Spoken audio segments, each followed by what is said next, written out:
جمال الوجود بذكر الإله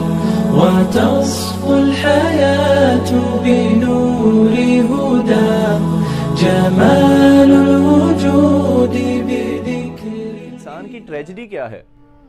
انسان کا یہ بہت بڑا المیہ ہے، اس کی بہت بڑی یہ ٹریجڈی ہے کہ جس کو اللہ رب العزت نے سورہ انشقاق میں اللہ رب العزت نے اسے بیان کیا ہے۔ یا ایھا الانسان انک کادح الی ربک کدحا فملاقی، کہ انسان تجھے اس زندگی میں مشقتیں برداشت کرنی ہیں، محنتیں کرنی ہیں، تجھے اس زندگی میں رہتے ہوئے مصائب اور تکالیف برداشت کرنی ہیں، اور تکالیف برداشت کرنے کے بعد تمہیں اللہ رب العزت کے ساتھ ملاقات کرنی ہے۔ یہ جو قیامت کا دن، یہ قیامت کے دن اللہ رب العزت کی جو ملاقات ہے، اس ملاقات کا جو احساس ہے، ہمارے بہت جو دین کے اکابر ہیں صحابہ کرام رضوان اللہ علیہم اجمعین، ان کی حالت دیکھیے۔ حضرت ابو بکر صدیق رضی اللہ عنہ ایک عجیب کیف کی حالت میں وہ کہا کرتے تھے کہ کاش میں ایک درخت پہ بیٹھی ہوئی ایک چڑیا ہوتا کہ جس سے کوئی حساب و کتاب نہ لیا جاتا، کاش میں ایک گھاس کا تنکا ہوتا جو کچھ دیر بڑھنے کے بعد اسے کاٹ دیا جاتا، اسے جلا دیا جاتا، لیکن اس سے کوئی سوال و جواب نہ کیے جاتے، اس سے کوئی حساب کتاب نہ لیا جاتا۔ فاروق اعظم رضی اللہ عنہ، حضرت عمر رضی اللہ عنہ جب موت ان کی واقع ہونے کے قریب ہے، فوت ہونے والے ہیں، تو ایک عجیب بے قراری، بے چینی کی حالت ہے، تو ان کے لخت جگر حضرت عبداللہ بن عمر رضی اللہ عنہ ان کا سر اپنے زانوں پر رکھتے ہیں، تو حضرت عمر فرماتے ہیں کہ میرا سر زمین پہ رکھ دو۔ عجیب بے چینی، بے قراری کی حالت ہے، تو حضرت عبداللہ بن عمر فرماتے ہیں کہ اے بابا جان، آپ تو عشرہ مبشرہ میں سے ہیں،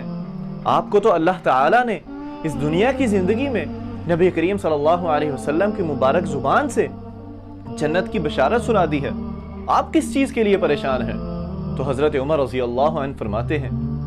کہ بیٹا، اگر کل قیامت کے دن میں اللہ کے ہاں اگر برابر سرابر پہ بھی چھوٹ گیا، میرا حساب برابر سرابر بھی ہو گیا، تو میں اپنے آپ کو کامیاب سمجھوں گا۔ حضرت علی رضی اللہ عنہ، تیر لگ گیا، تیر پیوست ہے جسم میں، نکالنے کی کوشش جاری ہے لیکن تیر نکل نہیں رہا، تو حضرت علی کیا کہتے ہیں کہ چھوڑو مجھے، میں اللہ کے لیے نماز پڑھتا ہوں۔ نماز پڑھنی شروع کی تو جسم کانپ رہا ہے اللہ کے خوف سے کہ کل قیامت کے دن مجھے اللہ کے سامنے پیش ہونا ہے،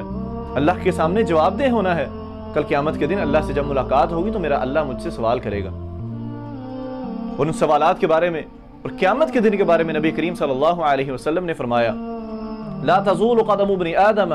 یوم القیامت من عند ربہ حتی یسأل عن خمس، کہ کل قیامت کے دن کوئی بھی شخص اپنے قدموں کو ہلا نہیں سکے گا، اس دن عدالت لگی ہوگی، انسان کٹہرے میں کھڑا ہوگا، تو اس دن اپنے قدموں کو ہلا نہیں سکے گا جب تک اس سے 5 چیزوں کا سوال نہ کر لیا جائے،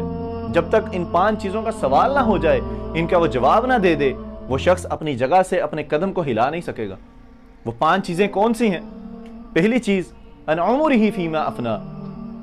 کہ 70 سالہ، 60 سالہ، 50 سالہ زندگی عطا کی تھی اللہ نے تمہیں، بتاؤ کہاں ضائع کر کے آئے ہو؟ کیا اس زندگی میں رہتے ہوئے اللہ کی فرما برداری کی؟ کہ اللہ تعالیٰ کے اور اللہ کے رسول کے بتائے ہوئے طریقوں پر چلے ہو، یا اللہ تعالیٰ کی نافرمانی کی ہے؟ اور دوسرا سوال ان شبابہ فیما ابلا، کہ جو خاص طور پر جو اللہ رب العزت نے جو جوانی دی تھی اس کو کہاں گلا کر کے آئے ہو؟ کیا وہ جوانی ہلڑ بازیوں میں، حرام کاموں میں گزاری، یا اللہ رب العزت کی فرما برداری میں گزاری، اللہ کے دین کی سربلندی کے لیے گزاری، کہ اللہ کی عبادت کرتے ہوئے گزاری؟ اور تیسرا سوال ومالہ من این اکتسب، اور جو زندگی میں رہتے ہوئے مال کمایا وہ کس طریقے سے کمایا؟ کیا وہ حلال طریقہ تھا، یا سود کے طریقے سے مال کمایا،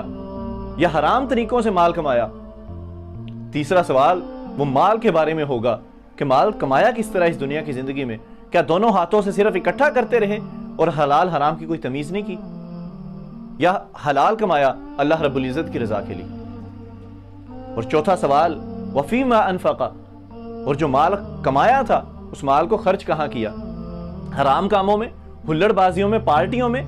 یا اللہ رب العزت کے راستے میں صدقہ کیا، کسی مسجد کو، کسی مدرسے کو فنڈ دیا یا کسی